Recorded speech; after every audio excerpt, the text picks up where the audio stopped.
السلام علیکم ناظرین، پروگرام اکنامک ویک کے ساتھ اسلامی معاشی نظام کے سلسلے کے دوسرے پروگرام کے ساتھ ہم آپ کی خدمت میں حاضر ہیں۔ جیسے ہم جانتے ہیں کہ پچھلے پروگرام میں ہم نے فکری بنیادیں ڈسکس کی تھی اسلامی معاشی نظام کی۔ آج ہمارے سلسلے کے دوسرے پروگرام میں ہم سود کے متعلق گفتگو کریں گے، وہ نظام جو کہ حلال اور حرام کی بنیاد پہ ہمارے سامنے دو راستے رکھتا ہے، ان میں سے کس راستے کی طرف ہمیں جانا چاہیے، اور سود ہماری معاشی اور معاشرتی زندگی کو کیسے متاثر کر رہا ہے، یہ بھی ہمارا آج کا موضوع ہوگا۔ پروگرام میں ہمارے ساتھ موجود ہیں ڈاکٹر محمد ابو بکر صدیق صاحب، چیئرپرسن ہیں school of Islamic banking and finance international Islamic university کے، اور اسلام کے حوالے سے اور معیشت کے حوالے سے بڑی گہری نگاہ رکھتے ہیں۔ السلام علیکم سر، بہت شکریہ ہمارے پروگرام میں وقت دینے کے لیے۔ سر، سب سے پہلے ہم آپ سے یہ جاننا چاہیں گے کہ جب ہم اسلام کی بات کرتے ہیں، اسلامی معاشی نظام کی بات کرتے ہیں اور سود کی بات کرتے ہیں، تو اسلام سود کے لیے کیا شرائط ہمارے سامنے رکھتا ہے؟ اسلام کے نزدیک سود سے کیا مراد ہے؟ بسم اللہ الرحمن الرحیم۔ دیکھیں، قرآن مجید نے جو اس موضوع کے اوپر تدریجاً احکامات کا نزول کیا، جس طرح کہ شراب کی حرمت ایک ہی دفعہ سے نہیں آئی، بلکہ سب سے پہلے اس کے لیے ایک بیس بنانی پڑی۔ بتایا گیا کہ بھئی پہلی دفعہ کہ شراب ہے، اس کے اندر نفع کم ہیں، نقصانات زیادہ ہیں، پہلے کہ ذہن سازی کی گئی، پھر اس کے بعد حکم دیا گیا کہ بھی شراب حرام ہے۔ چونکہ ذہن بن چکا ہوا تھا، اس کے بعد جب حرمت کا حکم آیا تو مسلمانوں نے پھر شراب کو ختم کر دیا۔ اسی طرح سود تھا کہ یہ سود اور شراب یہ اس معاشرے کے اندر بہت زیادہ رچی بسی تھی، ان کے یوں سمجھ لیں آپ، یہ ان کے خون میں شامل تھی۔ اب ایک دم سے دین آ کر کہہ رہا ہے کہ بھی تم اپنی وہ چیزیں جو تمہیں بہت زیادہ محبوب ہیں وہ چھوڑ دو اور اللہ کی طرف آ جاؤ، تو آپ کو پتہ ہے کہ وہاں دین قبول کرنا ویسے ہی ایک بہت بڑا مشکل کام ہو رہا تھا اس معاشرے میں، تو وہاں پر اگر یہ کام بھی آ جائے تو شاید ایک بہت بڑی مشکل درپیش ہوتی، تو اس لیے آتی۔ حکمت کا تقاضا یہ تھا کہ سب سے پہلے ایک زمین ہموار کی جائے، ذہن سازی کی جائے، تو ذہن سازی کی گئی۔ پہلے سورۃ روم کی آیت نازل ہوئی، پھر اس کے بعد سورۃ آل عمران کے اندر آیات آئیں، پھر اس کے اندر سورۃ نساء کی آیات آئیں، پھر آخر میں کچھ آیات جو بعد میں سورۃ آل عمران کا حصہ بنی۔ تو یہ تقریباً 5 سے 6 آیات اس انداز میں بار آیات آئیں کہ جنہوں نے سود کو حرمت کی۔ جو پہلا حکم آ رہا ہے قرآن مجید میں سورۃ روم کی وہ آیت ہے، وہ یہ کہہ رہی ہے کہ وما آتیتم من ربا لیربو فی اموال الناس فلا یربو عند اللہ۔ فرمایا کہ جو تم سود لیتے ہو، ربا لیتے ہو، تم یہ سمجھتے ہو کہ اسے تمہاری دولت بڑھے گی، اللہ تعالیٰ فرما رہتا ہے نہیں، دولت نہیں بڑھے گی، اس سے تمہاری دولت الٹا کم ہوگی۔ اب ذہن سازی کی جا رہی ہے۔ اچھا، آگے کیا بتایا جا رہا ہے؟ وما آتیتم من زکاۃ یریدون وجہ اللہ فاولئک هم المضعفون۔ یہ بھی بتا دیا کہ زکوٰۃ، فرمایا کہ جو لوگ زکوٰۃ دیتے ہیں اللہ کی رضا کے لیے، تو سن لو وہی ہیں جو اپنی دولت کو دگنا چگنا کر کے بڑھائیں گے۔ اب لوگوں کے ذہنوں میں یہ عجیب سی بات وہ تجزیہ کرنے لگ گئے کہ بھی سود ہے تو ہم 10 روپے دے کر 11 لیتے ہیں، اضافی ملتا ہے، یہ تو بڑھنی چاہیے تھی۔ زکوٰۃ ہم اپنی دولت سے کچھ پیسہ کاٹ کے کسی کو دیتے ہیں، یہ تو کم ہونی چاہیے تھی۔ لیکن ذہن سازی یہ کی جا رہی ہے کہ تمہارا رب یہ کہہ رہا ہے کہ جس کے تم یہ سمجھ رہے ہو کہ اس سے اضافہ ہوگا، اللہ فرما رہا ہے کہ اس سے کمی ہوگی، اور جس سے تم سمجھتے ہو کہ یہ گھاٹے کا کام ہے، اللہ کے نزدیک ہم المضعفون، ان کی جائیداد دگنی چگنی بڑھے گی۔ اب یہ ذہن سازی کر دی گئی۔ اس کے بعد پھر اللہ تبارک و تعالیٰ نے ایک اور آیت آئی کہ اللہ تبارک و تعالیٰ جو ہے وہ سود کو مٹاتا ہے، وَيُرْبِ الصَّدَقَاتِ، اور اللہ کے نام پہ جو تم چیریٹی دیتے ہو وہ تم اللہ تبارک و تعالیٰ اسے بڑھاتا ہے۔ حتیٰ کہ پھر سورۃ بقرہ کی 275 سے 281 نمبر آیات جو ہیں، یہ والی آیات، ان آیات کے اندر اللہ تبارک و تعالیٰ نے اگر ان کو غور سے پڑھا جائے 275 سے 281 تک، پورا کا آپ کو آدھی سے زیادہ اکانومی اسی کے اندر نظر آ جاتی ہے۔ اتنی جامعیت کے ساتھ ان آیات میں اللہ تعالیٰ نے بیان فرمایا، صدقات کا نظام بھی بیان فرمایا۔ اسی کے اندر سود کے بارے میں کہا کہ قالوا انما البیع مثل الربا، کہ کافر یہ کہتے ہیں کہ یہ جو تجارت ہے، بیع، خرید و فروخت ہے، سیل جس کو ہم انگلش میں ٹرانسلیٹ کہتے ہیں، یا ٹریڈ جس کو ہم کہتے ہیں، یہ اور سود، انٹرسٹ، چونکہ قرآن مجید نے لفظ ربا استعمال کیا ہے، ہمارا چونکہ سب کانٹیننٹ اردو استعمال کرتے ہیں تو ہم اس کے لیے لفظ سود استعمال کرتے ہیں، تو پھر اس کے لیے اور معنی بھی استعمال کیے گئے۔ لوگوں نے کہا کہ سود سے مراد یہ ہو سکتا ہے۔ قرآن مجید نے جو اصطلاح استعمال کی وہ ربا استعمال کی، بڑی جامع لفظ ہے۔ اب قرآن مجید نے کہا کہ بھی احل اللہ البیع وحرم الربا، کفار یہ کہتے ہیں کہ ربا یعنی سود اور سیل میں کوئی فرق نہیں. اللہ تبارک و تعالیٰ فرما رہا ہے کہ اللہ تعالیٰ نے سیل کو حلال کیا, ربا بے کو حلال کیا, لیکن ربا کو حرام کر دیا. حرم الربا, یہ آیت تھی جس سے سود کا حرمت قطعی طور پر آ گئی, اور پھر اس کے بعد سے تمام صحابہ کرام نے پھر سود سے جان چھڑا لی. سر جب ہم بات کرتے ہیں سود کی, اور پھر ابھی آپ نے کاروبار کے حوالے سے بھی, تجارت کے حوالے سے بھی بات کی, سود کی شرائط جب ہم کی بات کرتے ہیں, اس کی حدود کی ہم بات کرتے ہیں, کون سا آپ کا مال ہے وہ جو سود میں چلا جائے گا, کون سا ہے جس کو ہم سود نہیں, اور ابھی کا جو ہمارا جدید بینکنگ کا نظام ہے سب میں بڑی اس حوالے سے ابہام موجود ہیں, تو اس کے حوالے سے میں تھوڑا سا گائیڈ کریں کہ وہ کیا ہے. دیکھیں, جب ہم قرآن مجید کو دیکھتے ہیں تو قرآن مجید جب نازل ہو رہا ہے تو وہ معاشرہ اور اس کے احوال وہ بہت زیادہ اہمیت رکھتے ہیں. اب قرآن مجید جب نازل ہو رہا ہے اس معاشرے کے اندر, وہ زمانہ لوگ اپنی حاجات کے لیے قرض بھی جا کے لیتے ہیں, حاجت بھی ہو رہی ہے. اچھا, دوسرا ہے کہ بھی بزنس بھی ہو رہا ہے. یہ نہیں کہ اس زمانے میں تجارت یا بزنس ہو ہی نہیں رہی. ملک شام جو غزوہ بدر جو پیش آیا تھا, ابو سفیان کا قافلہ کہاں پہ تھا؟ ابو سفیان کا قافلہ گیا ہوا تھا ملک شام تجارت کے لیے. اور تاریخ یعقوبی جو راؤنڈ اباؤٹ کوئی 1000 سال پرانی تاریخ ہے, وہ مورخ لکھ رہا ہے کہ ابو سفیان اس وقت جو انویسٹمنٹ لے کے گیا ہوا تھا, بہت مکہ کا کوئی گھر ایسا نہیں تھا جس کے اندر لوگوں کی انویسٹمنٹ ابو سفیان سود کے اوپر نہ لے کے گیا ہو. یعنی مجھے پیسہ دو, میں جاؤں گا مال تجارت کروں گا, تمہیں اس قرضے کے اوپر اتنا منافع دوں گا. یہ باقاعدہ انویسٹمنٹ بزنس کے اوپر وہ فکس کر کے جا رہا ہے کہ تم اتنا پیسہ دوں گا. تو تجارت بھی موجود ہے, لوگ اپنی ضروریات اور حاجات کے لیے بھی قرضہ دے رہے ہیں. اب ہوتا کیا ہے کہ ایک آدمی آیا کہ جناب مجھے قرضہ چاہیے, بچوں کو کھانا کھلانا ہے. قرضہ دیا, شرط یہ رکھی 10 درہم دے رہا ہوں, بدلے میں 15 درہم لوں گا, طے کر دیا. اب جب اس کی باری آئی, اس نے کہا کہ آج آپ کو پیسے دینے تھے, میرے پاس وقت نہیں, میرے پاس پیسے تو ہیں نہیں, مجھے 1 مہینے کی مہلت اور دے دو. اس نے کہا چلو ٹھیک ہے, 15 درہم تم نے دینے تھے, اب 15 میرا اصلی رقم ہو گئی, اب تمہیں 1 مہینہ بڑھا دیتا ہوں, اب تم مجھے 20 درہم دو گے. جیسے وہ وقت بڑھاتا وہ ادھر سے سود کی رقم بڑھا دیتا تھا. تو اسے کہتے تھے سود کو دگنا چگنا کر کے کھانا. قرآن مجید نے پہلے سٹیپ پر ہی سود کو حرمت کر دی, کہا کہ جب سود کی پہلی سٹیج ہی حرام ہے تو اسے اگلی حلال کیسے ہو سکتی ہیں. تو اسی لیے قرآن مجید, ورنہ لوگوں نے, جدید معیشت دانوں نے یہ بھی کہا کہ جناب قرآن مجید نے جس سود کو حرام کیا وہ تھا اضعافا مضاعفہ, کہ دگنا چگنا کر کے نہ کھاؤ. یعنی اگر تم سنگل کھا سکتے ہو سنگل سود تو وہ تمہیں سود وہ جائز ہے, حالانکہ قرآن مجید حرام سنگل سود کو کر رہا ہے. تو جب سنگل حرام ہے تو اس کے اوپر جتنے بھی آپ ایکسپوننشل پاورز بڑھاتے جائیں تو وہ کیسے حلال ہو سکتا ہے. تو یہ تھا کہ اس وقت معاشرے کے اندر تجارتی معاملات کے اندر, مثال کے طور پر میں بزنس کرنے جا رہا ہوں, آپ مجھے 10 لاکھ دے دیں, میں بزنس کروں گا, اب مجھے اس میں جو بھی ہوا سچویشن, آپ کو ہر حالت میں 13 لاکھ ملے گا. تو یہ بھی سود تھا, اس کو بھی اسلام نے سود قرار دے دیا. تو اس وجہ سے حضور نبی رحمت صلی اللہ علیہ وسلم کے معاشرے کے اندر خواہ تجارت کا پہلو تھا, خواہ قرضوں کا پہلو تھا, دونوں صورتوں کے اندر اللہ تبارک و تعالی نے سود کو جب حرام کیا تو کہا کہ یہ تجارت کے اندر بھی حرام, یہ تمہارے قرضوں کے لین دین میں بھی حرام. اب آتے ہیں سود کی شرط کی طرف. دیکھیں سود بنتا کب ہے. سود کے بارے میں بہترین جو حدیث پاک ہمارے لیے موجود ہے, اسی سے پھر فقہا نے آگے احکام اخذ کیے, استعمال کیے. حدیث پاک کیا ہے؟ وہ حدیث پاک یہ ہے کہ سرکار نے کسی سے اونٹ بارو کیا تھا. جب کچھ عرصہ گزر گیا, جس نے آپ کو دیا تھا اونٹ وہ آ گیا مانگنے کہ یا رسول اللہ آپ نے مجھ سے اونٹ ادھار لیا تھا, اب مجھے اونٹ واپس کریں. تو حضور نبی رحمت صلی اللہ علیہ وسلم نے حضرت بلال کو بلایا اور ارشاد فرمایا کہ بلال, جو اونٹ صدقات کے آئے ہیں اس میں سے 1 اونٹ اس کو دے دو. حضرت بلال نے پوچھا یا رسول اللہ جو اونٹ آپ نے لیا تھا وہ چھوٹا تھا اور جو اونٹ واپس کر رہے ہیں وہ بڑے ہیں, تو کیا دے دوں؟ اب ان کے پوچھنے کا مقصد کیا تھا؟ مقصد یہ تھا کہ یا رسول اللہ کہیں سود تو نہیں ہو جائے گا کہ ہم زیادہ دے رہے ہیں, لیا چھوٹا تھا اور دے بڑا رہے ہیں. تو حضور صلی اللہ علیہ وسلم نے ارشاد فرمایا نہیں, آپ نے فرمایا تم میں سے بہتر وہ ہے جو اپنے قرضوں کی ادائیگی میں بہتر ہو, اچھے انداز میں, احسن انداز میں قرضے کی واپسی کرے. تو فرمایا اس کا کیا مطلب تھا؟ اس سے فقہا نے پھر اصول نکالے.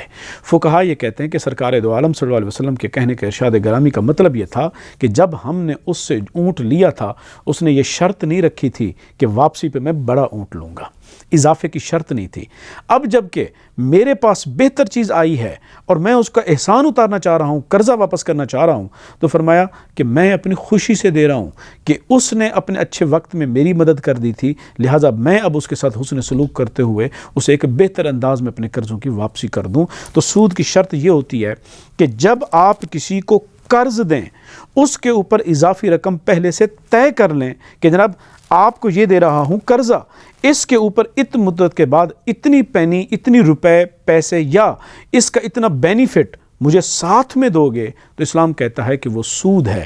ہاں اگر پہلے سے یہ بات طے نہیں تھی، انڈرسٹوڈ یہ تھا کہ جتنا دیا ہے واپس اتنا ہی لیں گے، اور جب مستقبل میں اگلا آدمی واپس کرنے آیا ہے اور وہ اپنی طرف سے کوئی ہدیتاً زیادہ دینا چاہ رہا ہے، اسلام اسے سود نہیں کہتا. سر یہاں ایک سوال آتا ہے، آلدو کہ بھی ہم اور اس حوالے سے بات کرنا چاہ رہے تھے، لیکن چونکہ بات ہماری یہاں پہ لنک ہو رہی ہے، تو جب ہم بینک سے کچھ قرضہ لیتے ہیں یا زیادہ تر ہم یہ دیکھتے ہیں کہ ہم گاڑیاں لے رہے ہیں، یا ہمارے یہاں جو عام طور پر قسطوں میں چیزیں لینے کا رواج موجود ہے، جس کی جو آپ کی ٹریڈ ڈیل ہے وہ یہ ہے کہ آپ نے 10,000 روپے کی چیز ہے، آپ 1,000 روپے قسط دیں گے، لیکن 10,000 ہے لیکن آپ کو 12,000 واپس کرنے ہیں.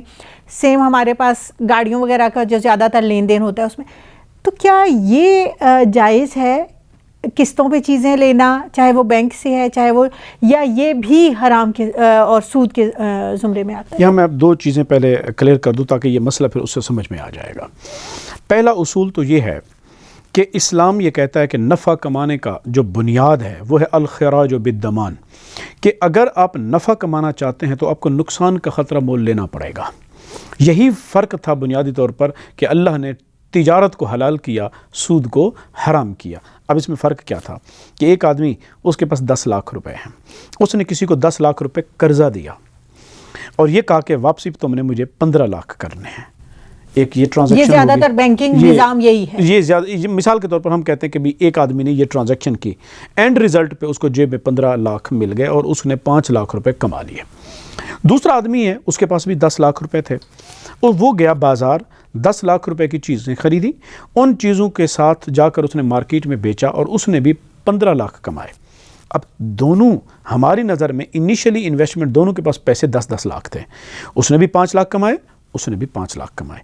قرآن یہ کہہ رہا ہے کہ جو بازار گیا تھا چیزیں لے کر بیچی 15 لاکھ کمائے، قرآن کہتا ہے اس کا 5 لاکھ جائز ہے، وہ منافع ہے. جو دوسرے نے قرضہ دے کر 5 لاکھ روپے کمائے یہ حرام ہے. وجہ کیا تھی؟ وجہ تھا رسک، نقصان کا خطرہ، کہ بھئی وہ جو بازار گیا ہے نا اس کو یہ خطرہ دھڑکا لگا ہوا تھا کہ بھی 10 لاکھ کی چیزیں لے تو رہا ہوں، اب مارکیٹ انوائرمنٹ اچھے ہوئے، میرا مقدر اچھا ہوا، گاہک اچھا مل گیا تو میری چیز مجھے منافع دے جائے گی، ورنہ یہ بھی ممکن ہے 10 لاکھ کا جاؤں تو 9 لاکھ میں بیچنا پڑ جائے، مجھے تو نقصان ہوگا. وہ یہ خطرہ اٹھا رہا تھا. اسلام کہتا ہے کہ اس کے اس خطرہ اٹھانے نے اس کو ایلیجیبل کر دیا کہ وہ اب منافع کما لے. جہاں تک دوسری بات آتی ہے، وہ کہتا ہے کہ جی میرا بھی تو رسک ہے، میں نے اگر کسی کو 10 لاکھ کا قرضہ دیا وہ بھاگ جائے، میرا بھی تو لاس ہو گیا نا، میں بھی تو رسک اٹھا رہا ہوں. اسلام کہتا ہے، اسلام کا معاشی نظام وہ یہ کہتا ہے نہیں، یہ رسک جو تم بات کر رہے ہو یہ نقصان کا خطرہ نہیں ہے، اسے آپ کی جو فائنانس کی دنیا ہے وہ کہتی ہے یہ دیوالیہ ہونے کا خطرہ ہے. تم یہ کہہ رہے ہو کہ جس کو قرضہ دو گے وہ دیوالیہ ہو جائے گا، وہ پیسے تمہارے واپس نہیں کرے گا. اسلام اس کا راستہ دیتا ہے. اسلام کہتا ہے کہ یہ جو رسک ہے تمہارا اسے تم کنٹرول کر سکتے ہو. تم کس سے؟ تم اسے کوئی گارنٹی لے لو، تم اس سے کوئی چیز رہن مانگ لو، کوئی چیز پلیج کر لو. کل کو اگر وہ تمہارا قرضہ واپس نہیں کرتا تم اس کا ایسٹ بیچ کر اپنے پرنسپل اماؤنٹ کور کر لو. جب تم نے پرنسپل اماؤنٹ کور کر لی اب تمہارا رسک زیرو. جب تمہارا رسک ہی زیرو ہے تو تمہیں پھر اس کا مطلب ہے تمہارا خطرہ نہیں ہے. جب خطرہ نہیں ہے تو ہم اس کے اوپر منافع بھی نہیں کما سکتے. تو یہ وہ واضح فرق ہے تجارت کے اندر اور سود کے اندر کہ جو تجارت کر رہا ہے وہ ہر لمحے نقصان کا خطرہ اس کو دھڑکا لگا ہوا ہے، اور اسلام کہتا ہے اسی وجہ سے تمہیں ہم منافع کمانے کی اجازت دیتے. ایک یہ اصول ہو گیا، میں آپ کے سوال کی طرف آ رہا تھا. دوسرا اصول یہ ہے کہ اسلام یہ کہتا ہے کہ جب بھی کوئی معاملہ کرو خریداری کا، اس میں قیمت کا تعین کر لو. اگر آپ نے قیمت کو انسرٹن رکھا، آپ نے قیمت واضح طور پہ طے نہ کی، تو وہ تمہارا معاملہ جائز نہیں ہوگا۔ ایک آدمی کہتا ہے کہ بھئی یہ چیز ہے، نقد لوگے تو 15,000 کی، ادھار میں خریدو گے تو 20,000 کی، بات طے ہوگی۔ اچھا، اب ایک آدمی کہتا ہے جی ٹھیک ہے میں نے خرید لی، اسلام کہتا ہے کہ یہ ناجائز ہے، کیونکہ اس نے کہا کہ میں نے خرید لی، بات طے نہیں ہوئی بھئی 15,000 پہ خریدی کہ 20,000 پہ خریدی، یہ بات طے نہیں ہوئی، یہ پہلے طے کرو تاکہ تمہارا کانٹریکٹ جب تم اٹھو، بیچنے والے کو پتا ہو کہ میں نے کتنا وصول کرنا ہے، خریدنے والے کو بھی پتا ہو کہ میں نے کتنی ادائیگی کرنی ہے۔ لہٰذا اسلام یہ کہہ رہا ہے کہ جناب اگر تو قسطوں پہ خرید رہے ہو، کسی ایک قیمت کے تعین پہ آ جاؤ۔ اصل یہ چیز نہیں ہے کہ بھی نقد کی قیمت کم ہے اور ادھار کی قیمت زیادہ ہے، بھئی یہ ہے منافع۔ اسلام کہتا ہے کہ منافع کمانے کی ایلیجیبلٹی کا اصول ایک ہے، کیا نقصان کا خطرہ اٹھا رہا ہے؟ تو بھئی وہ جس نے چیز خریدی ہے مارکیٹ سے 15,000 کی، 10,000 کی، اگر وہ منافع 5,000 پہ رکھ کے بیچ رہا ہے یا 8,000 رکھ کے بیچ رہا ہے تو اس کو حق ہے اس بات کا، بس یہ ہو کہ وہ کسی کی مجبوری کا فائدہ نہ اٹھائے۔ یہ ایک ایتھیکل اسلام نے ایک قدغن ضرور رکھی ہے۔ اب اگر وہ کہتا ہے کہ ٹھیک ہے جناب میں نے ادھار پر خریدی، تو اس کا مطلب ہے اس نے قیمت کا تعین 20,000 روپے کر دیا، اب کوئی انسرٹینٹی باقی نہیں رہی، لہٰذا قسطوں پر یہ بیچنا جائز ہے۔ اس کے لیے ایک شرط ہے، اس کے جواز کے لیے شرط کیا ہے؟ شرط یہ ہے کہ یہ کنڈیشن کانٹریکٹ میں شامل نہیں ہوگی کہ جناب اگر تو تم قیمت کی ادائیگی میں لیٹ ہوئے تو تم اتنا جرمانہ ادا کرو گے۔ وہ جو جرمانہ ہوگا وہ اگر اسی کریڈیٹر کی اپنی جیب میں جائے گا وہ سود بنے گا۔ مطلب اگر وہ یہ کہتا ہے کہ 1 سال کے لیے میں آپ کو یہ چیز قسط پہ دے رہا ہوں 12,000 لوں گا، وہ جائز ہے، لیکن اگر وہ کہتا ہے کہ اگر آپ نے سال سے 15 مہینے پہ جاتے ہیں تو پھر میں آپ سے اس سے کہ 14,000 یا 13,000 لوں گا، تو وہ غلط ہو جائے گا۔ نہیں، میں پھر بتاؤں۔ دیکھیں آپ آج قسط ڈن تھی، آپ نے قسط ادا کرنی تھی، ڈیو تھی آپ کی، آپ نے قسط نہیں دی، آپ کہتے ہیں کہ جی 5 دن لیٹ آئے ہو لہٰذا 500 روپے اضافی ادا کرو، یہ پہلے سے طے ہو گئے، جو انسٹالمنٹ بھی لیٹ ہوئی آپ کو اضافی رقم دینی پڑے گی، تو اس کا مطلب ہوا کہ پرائس فکس نہیں ہوئی۔ صحیح۔ اب یہ پتہ نہیں کہ اب وہ انسٹالمنٹ تک آگے ٹوٹل کتنی جرمانے اور کتنی قیمت ادا کرے گا، تو اس اصول وہی ہے کہ قیمت طے کر لو، اگر جرمانے وصول کرنے ہیں تو پھر اس کا مطلب ہے قیمت کا تعین ہی نہیں ہوا، پھر پتہ نہیں وہ کتنی رقم ادا کرے گا بیچارہ۔ تو اسی وجہ سے اسلام کہتا ہے کہ بھی پرائس پہلے طے کر دو، جو قیمت طے ہو گئی ہے پھر وہی قیمت ہی ادا کی جائے گی۔ تو جس طرح ہم نے اس کو قسطوں پہ کہا، اسی طرح یہ جو بینک سے ہم لوگ گاڑی لیتے ہیں یا وہ چیزیں، ہم اس کو بھی جائز قرار دے سکتے ہیں۔ اچھا سر، اسلامک بینکنگ جو ہمارے یہاں پہ ابھی چل رہی ہے، ایک جو ہماری جدید نظام ہے بینکاری کا اور ایک اسلامی نظام، تھوڑا سا ہمیں بتائیں ان دونوں کے درمیان کیا فرق ہے، اور جو اسلامی نظام ہے کیا وہ 100% سود سے پاک ہے؟ مطلب ہم بے فکر ہو کے تو ان کے ساتھ ٹرانزیکشن کر سکتے ہیں کہ یہ اسلامک بینکنگ ہے تو اس کا جو بھی معاملہ ہوگا وہ سود سے پاک ہوگا؟ دیکھیں اس کے لیے ہمیں نارملی ہماری عوام کے اندر بھی ایک غلط فہمی پائی جاتی ہے، اس کو ہم بعض اوقات تناظر سے، پیراڈائم سے ہٹ کے کٹ کے کسی چیز کو کانٹیکٹ سے دیکھتے ہیں، یہ دیکھنا نہیں چاہیے۔ جب کسی چیز کے بارے میں تجزیہ کرنا ہے تو پورا پیراڈائم اور کانٹیکٹ دیکھنا ہے۔ اسلامک بینکنگ کی جو پہلی کوشش کی گئی تھی وہ کی گئی تھی 1960 میں، اور وہ کوشش کی گئی تھی مصر کے اندر ابتدائی میں، کہ بھی ہم کیا کریں۔ علماء نے بیٹھ کے سوچا بھی جس طرح سودی نظام چل رہا ہے اس کو چلنے دیں، جب خلافت، جس طرح کہ ہم مسلمانوں کا عقیدہ ہے کہ امام مہدی تشریف لائیں گے، خلافت اسلامیہ ہوگی، سارا نظام اسلامی ہو جائے گا، پھر ہم انشاءاللہ قرآن و سنت کا نفاذ ہوگا، یا تب تک ہم ہاتھ پہ ہاتھ دھرے بیٹھے رہے منتظر فردا رہیں، یہ سچویشن تھی، یا پھر ہم اپنی طرف سے کوئی حلال کی کوشش کریں۔ تو علماء نے کہا کہ بھئی ہمارا کام ہے، ہم خیر کی کوشش کو ترک نہیں کر سکتے، ہم کوئی نہ کوئی خیر کا کام کرتے رہیں۔ انہوں نے کہا کہ جو مین امبریلا ہے اکانومیز کا وہ ہے کیپٹلسٹک سٹرکچر، وہ ہے آپ کا سرمایہ داریت کا نظام جو سود پہ کھڑا ہوا ہے۔ انہوں نے کہا کہ بھی دیکھیں ہم مال تجارت ہے، میں نے خریدا کسی سے، اس نے خریدا کسی سے، اس نے لیا کسی سے، یہ سارے لین دین کے چینلز ہیں۔ اس علماء نے سوچا کہ ہم یہ کرتے ہیں کہ یہ جتنے بھی چینلز ہیں یہ ایک دوسرے سے لے رہے ہیں سود کی بنیاد پر، سارے کے سارے چینل حرام۔ ہم یہ کر لیتے ہیں کہ جتنا زیادہ چینلز کو ہم حلال کر سکیں ہم میکسیمم ان چینل کو تو حلال کریں۔ بھئی ایک آدمی نے حرام پہ لیا ہے نا، جو آگے تو وہ حلال طریقہ اختیار کر لے تاکہ اگلے آدمی کو تو حلال انداز میں ملے، وہ آگے حلال میں دے، وہ آگے حلال میں دے۔ تو یہ بنیادی طور پر جو بیسک انٹینشن تھی وہ یہ تھی کہ how to maximise the channels, حلال چینلز، ہم کتنے چینلز کو میکسیمائز کر سکتے ہیں، یہ ایک بیسک تھی۔ اب آتا ہے یہ تھا اسلامک فائنانس کا۔ دونوں نظاموں میں نظریاتی اور آئیڈیالوجیکل ڈفرنس ہے، اور وہ کیا ہے؟ وہ وہی ہے کہ یہ جو بینکاری سسٹم آپ کو سودی نظام نظر آتا ہے، جدید نظام جو آپ کو مالیاتی نظام نظر آتا ہے، یہ ہے اللہ، رسول، دین، ان چیزوں سے بالکل بریدہ، یعنی کہ اس کا مذہب کے ساتھ کوئی لینا دینا نہیں، اس کا مذہب سرمایہ ہے۔ یعنی اگر بینک اپنی انویسٹمنٹ کرتی ہے اسٹاک مارکیٹ کے اندر کہ میں اسٹاک مارکیٹ میں کون سے شیئر خریدوں کہ نہ خریدوں، وہ یہ نہیں دیکھتی کہ یہ شراب کی یا کیسینو کے شیئر ہیں، یہ ٹوبیکو کے شیئر ہیں، یہ بزنس حلال ہے کہ حرام ہے، اس چیز کو نہیں دیکھتے، وہ یہ دیکھتے ہیں کہ پروفٹ کہاں ملے گا۔ ان کو حلال اور حرام کی فکر نہیں ہوتی۔ لیکن جو اسلامک فائنینشیل سسٹم ہے اس کا باقاعدہ ایک نظام ہے، ایک شریعہ بورڈ ہے، علماء کرام اس بورڈ کے ممبر ہیں، اور وہاں پر باقاعدہ یہ دیکھا جاتا ہے، لسٹ طے کی جاتی ہے کہ اسلامی بینکنگ سٹاک مارکیٹ کے اندر انویسٹ کریں گی تو جس کمپنی کے شیئرز پہ انویسٹ کریں گی وہ کمپنی کا بزنس حلال ہونا چاہیے۔ اس وجہ سے Islamic banks are not allowed to invest into the tobacco shares or the casinos share، وہ صرف اور صرف حلال کمپنیوں۔ اور ہمارا جو پی ایس ایکس ہے، پاکستان اسٹاک ایکسچینج، یہ سال میں 2 دفعہ لسٹیں جاری کرتا ہے، ان کمپنیوں کی جو اسٹاک مارکیٹ کے اندر ہوتی ہیں اور ان کے بزنس حلال ہوتے ہیں۔ اور ابھی جو لیٹسٹ ابھی آئی ہے لسٹ، اس کے اندر راؤنڈ اباؤٹ 260 کمپنیوں کو انہوں نے لسٹ کیا ہے کہ جن کے بزنس حلال ہیں، اور ان بزنس کے اندر جو ہے وہ اسٹاک مارکیٹ کے اندر انویسٹ کیا جا سکتا ہے۔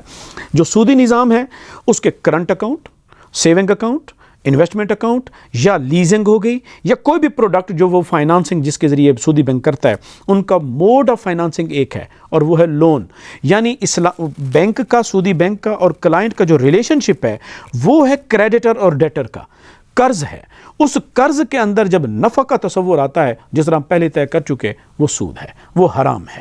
لہٰذا اچھا اسلامک بینک کی طرف جب آئیں گے، اسلامک بینک کے پاس ایک موڈ نہیں ہے، اور اسلام کہتا کیا ہے؟ اسلام کہتا ہے قرض یہ تجارت کا موڈ ہی نہیں ہے۔ یہ کس کا موڈ ہے؟ اسلام کہتا ہے یہ تو احسان کا موڈ ہے، یہ تو خیر کا موڈ ہے، یہ کسی کے ساتھ نیکی کا موڈ ہے۔ آپ اس کے ساتھ کسی کو نیکی کرتے ہیں، تبھی تو ہے کہ جب آپ کسی کو قرض دیتے ہیں تو اللہ تعالیٰ کیا فرماتا ہے؟ تم نے اللہ کو قرضہ دیا، یہ تو خیر کا کام ہے۔ تجارت کے موڈ کیا ہیں؟ اسلام کہتا ہے سیل میں کیا آئے گا؟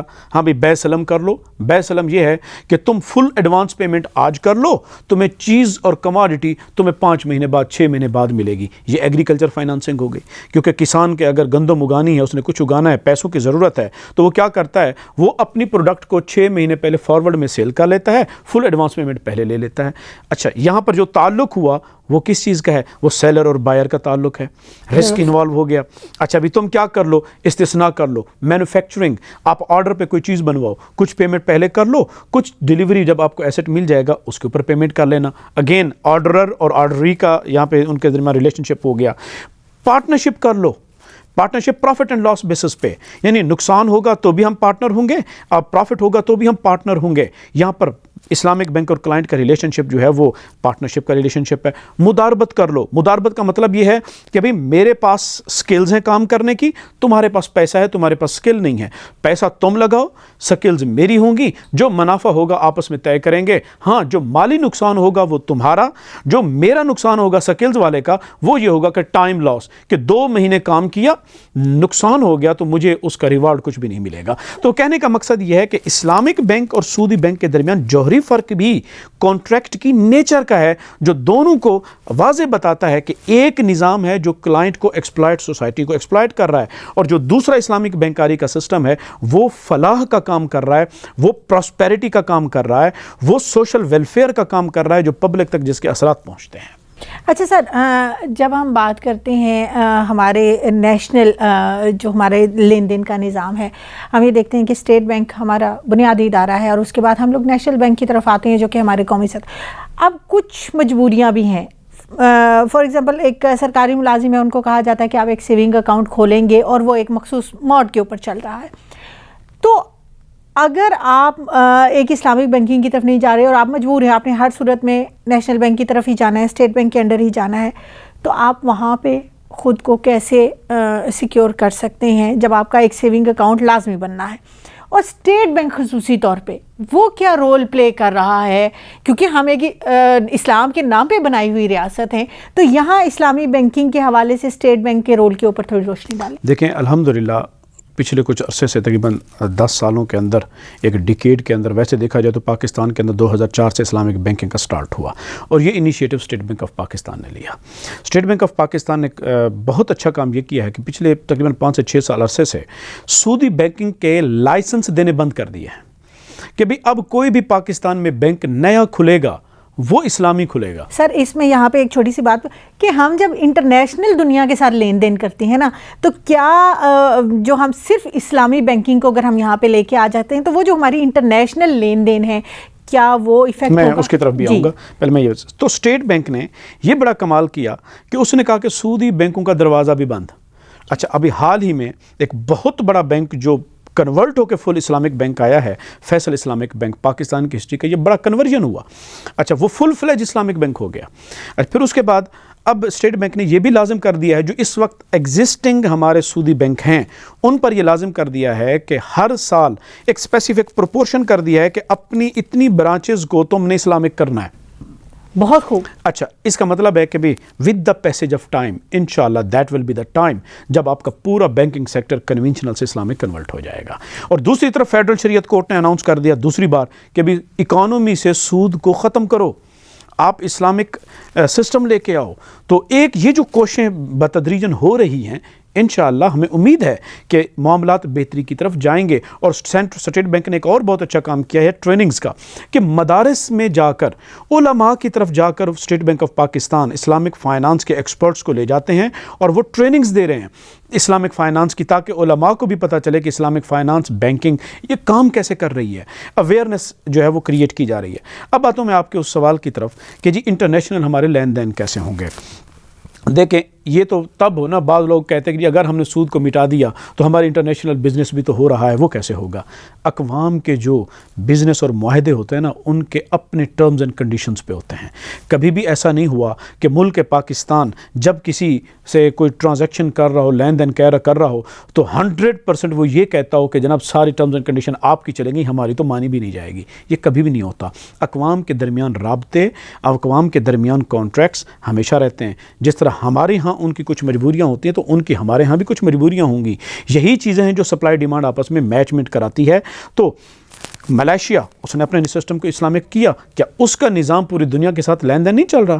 اور سب سے بڑھ کر یہ کہ خود ورلڈ بینک اسلامک فائنانس کو سپورٹ کر رہا ہے، خود وہ گلوبل سطح کے اوپر ورلڈ بینک بھی چاہ رہا ہے کہ اسلامک فائنانس جو ہے وہ پراسپر ہو اور گرو کرے۔ اگر ورلڈ بینک یہ کام کر رہا ہے تو اس کا مطلب ہے کہ بھی یہ پریشانی نہیں ہونی چاہیے کہ اگر ہم نے اپنی اکانومی کو اسلامائز کر دیا تو ہماری انٹرنیشنل ٹریڈ رک جائے گی۔ نہیں، آپ کی انٹرنیشنل ٹریڈ کا والیوم دگنا چگنا بڑھ جائے گا۔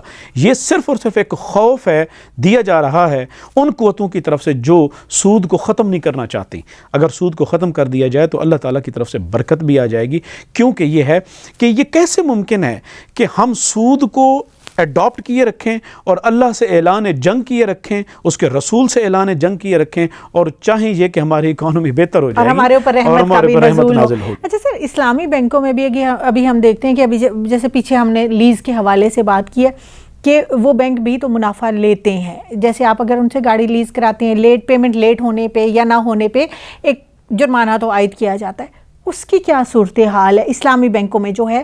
اور دوسرا ساتھ ہی ہمیں یہ بھی بتا دیں کہ کیا کسی استثنائی صورتیں موجود ہیں جہاں پہ سود کو آپ کو الاؤ کر دیا جائے؟ کچھ ایسے استثناء بھی ہیں کیا اسلام میں؟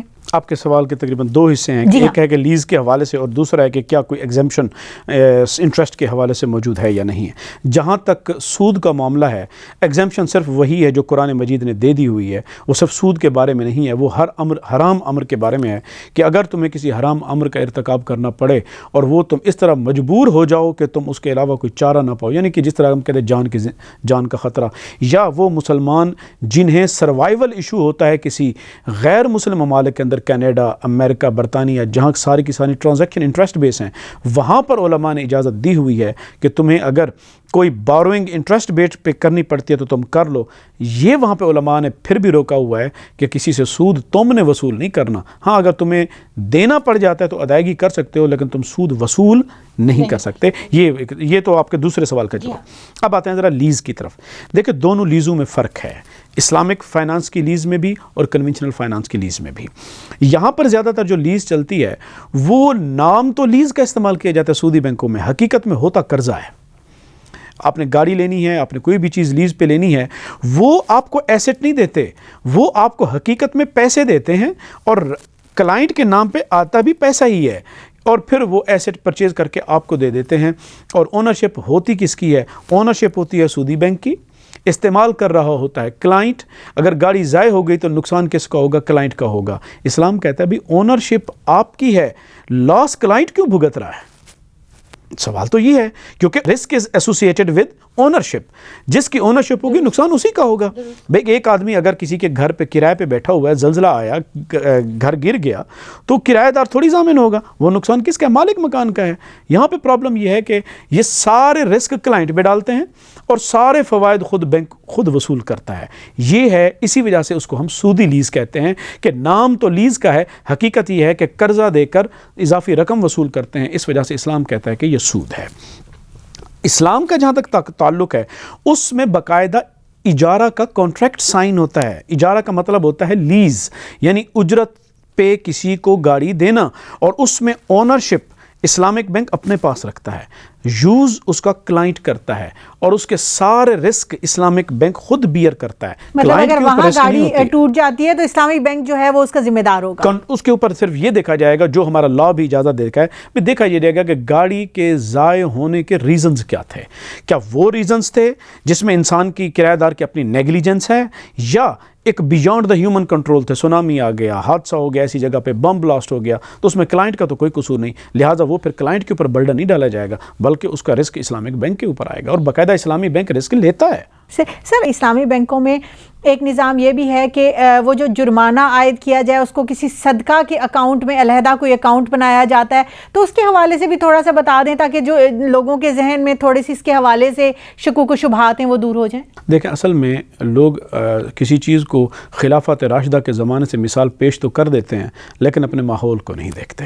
جس زمانے میں جرمانے کے بارے میں کہا گیا کہ یہ حرام ہے, تم نہیں وصول کر سکتے, اس زمانے کے لوگ بھی دیکھیں, وہاں اس زمانے کے اندر جو احساس ذمہ داری تھا وہ لوگوں میں تھا, وہ لوگ اپنی ذمہ داری پوری کرتے تھے, کوئی لیم ایکسکیوزز نہیں کرتے تھے, کسی کا حق نہیں مارتے تھے. آج کا زمانہ بدل گیا ہے. آج کے زمانے میں پرابلم یہ ہے کہ ایک آدمی قرض لینے کو تو تیار ہے اور دینے والا بیچارہ روتا رہتا ہے, اسے کبھی وصول ہی نہیں ہوتا. ہم دیکھتے ہیں کہ لوگوں کے گھر بجلی کے یوٹیلیٹی کے یہ کہ بلز جو ہوتے ہیں یہ 10 دن 5 دن پہلے پہنچ جاتے ہیں اور لاسٹ ڈیٹ لکھی ہوئی ہوتی ہے, اس کے باوجود لوگ جا کر پے نہیں کرتے. آخری دن کیوں لمبی لمبی لائنیں لگی ہوتی ہے, لوگ آفس چھوڑ کے پہنچے ہوتے ہیں, جرمانے کا ڈر ہوتا ہے کہ بھی ایک دن گزرے گا تو اس کے اوپر اتنا 500 روپے پینلٹی پڑ جائے گی. اس پینلٹی سے بچنے کے لیے لمبی لائنیں لگی ہوتی ہیں. یہ پینلٹی ان کو خوف دیتی ہے کہ چلو ہمارے اندر ایک لائبلٹی ہے, اس کو جلدی سے جلدی پے کر کے آئیں. اب سوال دوسرا طبقہ بھی یہ کرتا ہے جو خاص طور پہ کریڈیٹر لوگ ہیں, وہ کہتے ہیں کہ اگر جرمانے کا خوف نہ ہو تو پھر ہمارا تو پیسہ کبھی وصول ہی نہ ہو, لوگ دیں ہی کبھی نہ, چونکہ لوگوں کے اندر وہ امانت, وہ دیانت, وہ احساس اور جذبے باقی ہی نہیں رہے. تو پھر اس کے لیے اب کیا کیا جائے؟ تو اس کے لیے پھر علماء نے ایک صورت نکالی. صورت یہ نکالی کہ بھئی وہ جو پیسہ آئے گا جرمانے کا, کریڈیٹر سے کہا کہ وہ آپ کی جیب میں تو نہیں جائے گا. اگر اس کا فائدہ آپ نے اٹھایا تو آپ کے لیے وہ سود ہے, وہ حرام ہے, آپ تو نہیں کھا سکتے. ہاں جو ڈیٹر ہے, جس کے اوپر لائبلٹی ہے, جس کو اپنے پیسہ دیا ہے, یا جس کے اوپر لائبلٹی ہے, جس نے قسطوں کی قیمت ابھی پے کرنی ہے, اس کو اپنے احساس دلانا ہے کہ وہ اپنی ادائیگی جلدی وقت پہ آ کے کر دے. اس کے اوپر تو کوئی خوف ہونا چاہیے نا. ہم اس کے اوپر خوف یہ دلا دیتے ہیں کہ جب آپ اس کے ساتھ ٹرانزیکشن کا کانٹریکٹ کریں, ایک کلاز ڈال دیں, اور وہ کلاز کیا ہے؟ کلاز یہ ہے کہ اس سے قسم اٹھوا لیں, کیونکہ مسلمان ہیں کہ بھئی میں ایک قسم کھاتا ہوں. کلائنٹ یہ کہے کہ میں قسم کھاتا ہوں کہ اگر میں نے جان بوجھ کر بغیر کسی شرعی مجبوری کے اگر قسط کی ادائیگی میں تاخیر کی تو میں اتنا پیسے صدقہ کروں گا. اب اس کو خطرہ ہو گیا کہ جرمانہ تو کسی صورت میں لاگو ہو گیا. اس کے لیے پھر اسلامی بینکوں نے ایک چیریٹی اکاؤنٹ بنایا ہوا ہے، اور وہ چیریٹی اکاؤنٹ باقاعدہ اسلامک بینک کی مینجمنٹ نہیں دیکھتی، وہ کس کے کنٹرول میں ہوتا ہے؟ وہ ہوتا ہے علماء کے بورڈ، جو شریعہ بورڈ ہوتا ہے باقاعدہ، وہی اس کو کنٹرول کرتا ہے، اور اس چیریٹی اکاؤنٹ کا پیسہ کسی بھی اسلامی بینک کی بینیفٹ پہ نہیں لگتا، وہ یونیورسٹی کے اسٹوڈنٹس کی اسکالرشپس میں چلا جاتا ہے، وہ چلا جائے گا کسی ویلفیئر رفاہی کاموں میں چلا جائے گا، وہ پیسہ وہاں پہ چلا جاتا ہے. اچھا سر، ابھی آپ بات کر رہے تھے تو جسٹ کلیئرٹی کے لیے کہ جیسے آپ نے کہا بل لیٹ ہو جاتے ہیں، جرمانہ ہے، کیا وہ بھی کہیں سود کے ضمن میں آتا ہے؟ دیکھیں آتا تو ہے، اب پرابلم یہ ہے کہ ہماری جو نظام ہے، مثال کے طور پر ہم کہیں کہ الیکٹریسٹی وابڈا ہو جائے، اب وابڈا صرف جرمانے تو نہیں، پتہ نہیں کون کون سی مد میں پیسہ ہم سے وصولے جا رہا ہے، اور وہ ایک ایکسپلائٹیشن ہے. اسی طرح پی ٹی سی ایل یا جو بھی یوٹیلیٹی بلز ہوں، ایون بینکوں کے اپنی جو چیزیں ہوں، اگر تو وہ ادارے اپنی جیب میں رکھ رہے ہیں، اور جو کہ رکھ رہے ہیں، وہ تو سود ہے. تو سر اب ہم میں سے اکثر لوگوں کے کبھی تنخواہ لیٹ ہو گئی تو بل لیٹ ہو گیا، ساتھ میں وہ اس کی پھر ہمارے اوپر کیا سود؟ نہیں، ہمارے اوپر نہیں، ہم تو مجبور ہیں. دیکھیں جو معاملات اسٹیٹ کے ہیں وہ ذمہ داری اللہ کے ہاں ان اسٹیٹ کے حکمرانوں کے اوپر کندھوں پہ ہوگی، وہ اللہ کو جواب دے ہوں گے کہ انہوں نے کیا کیا. عامت الناس کے اوپر یہ بوجھ ہٹ جاتا ہے. عامت الناس کے اندر صرف اتنا ہے کہ کم سے کم دل میں برائی کو کوشش کریں کہ ٹائم پہ پے کر دیں، برا تو کہیں، برائی کو وہ. اچھا سر، انشورنس خصوصی طور پہ ہیلتھ انشورنس ہم کرواتے ہیں، لائف انشورنس کرواتے ہیں، اپنی پراپرٹی یا چیزوں کی انشورنس کرواتے ہیں، جس میں آپ ایک قسط پے کر رہے ہیں، مکان ڈیمیج ہو جاتا ہے، ہیلتھ کا کوئی ایشو ہو جاتا ہے، آپ کو پے کیا جاتا ہے. کیا یہ جائز ہے؟ دیکھیں عامت الناس کے ہاں ایک لفظ انشورنس مشہور ہے، دوسرا لفظ ہے جس کو ہم عوام کو سمجھانے کے لیے اسلامک انشورنس تو کہتے ہیں، لیکن وہ انشورنس نہیں ہے، اسے ہم کہتے ہیں تکافل. کفالت کا تصور ہے، ایک دوسرے کی کیئر ٹیک کا تصور ہے. اسلام کے اندر ہوتا یہ تھا، یہ تصور کہاں سے آیا؟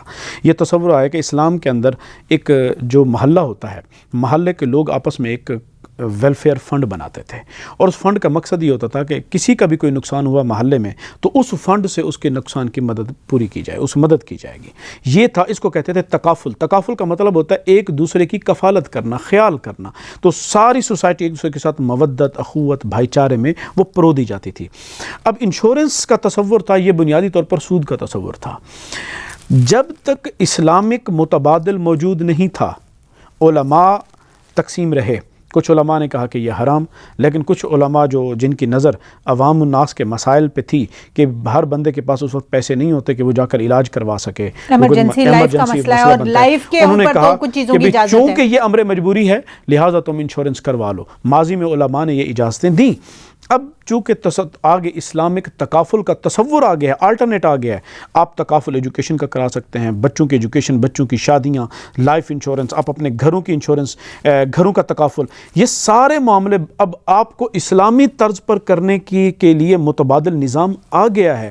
لہٰذا جو سودی انشورنس ہے اس کی علماء کی طرف سے اب اجازت شامل نہیں. صحیح سر، چونکہ پروگرام کا وقت بہت زیادہ ہے، جاتے جاتے آپ سے ان تمام بحث کو اگر ہم سمیٹتے ہوئے آپ سے جاننا چاہیں کہ اگر ہم سود کو الاؤ کرتے ہیں کچھ مجبوریوں، چاہے وہ ہماری انٹرنیشنل مجبوریاں ہیں، چاہے وہ ہماری نیشنل مجبوریاں ہیں، تو ہمارے معاشرے پر اس کے کیا اثرات ہوں گے، اور اگر ہم اس نظام سے چھٹکارا پا سکتے ہیں تو ہم ایک صحیح فلاحی ریاست، ایک صحیح پروڈکٹیو ریاست کو بنانے میں کتنا اہم کردار ادا کر سکتے ہیں؟ دیکھیں سب سے پہلے وہی بات ہے کہ بھئی جب تک ہم اکانومی کو سود سے پاک نہیں کریں گے تب تک ہماری کوئی بھی کاوش اتنی ممید و معاون ثابت نہیں ہو سکتی.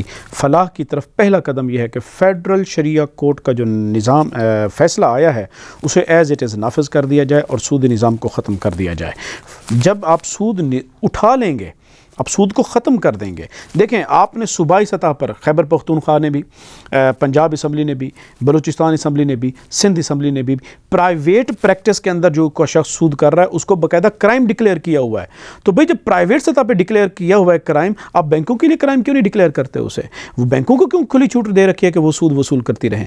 اس لیے سب سے پہلا سٹیپ تو یہ ہے کہ اللہ اور اس کے رسول کے خلاف اعلان جنگ کو فوری طور پہ ختم کیا جائے.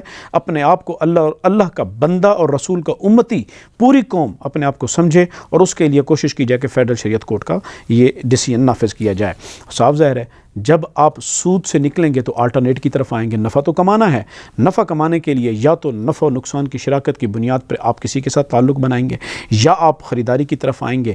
اب یہ وہ چیزیں ہیں جو رشتوں کے اندر مودت، اخوت، اخلاص، سنسیریٹی پیدا کرتی ہیں، تو صاف ظاہر ہے اس کے اثرات آپ کے معاشرے میں پھیلیں گے، معاشرہ آپ کا پراسپر ہوگا۔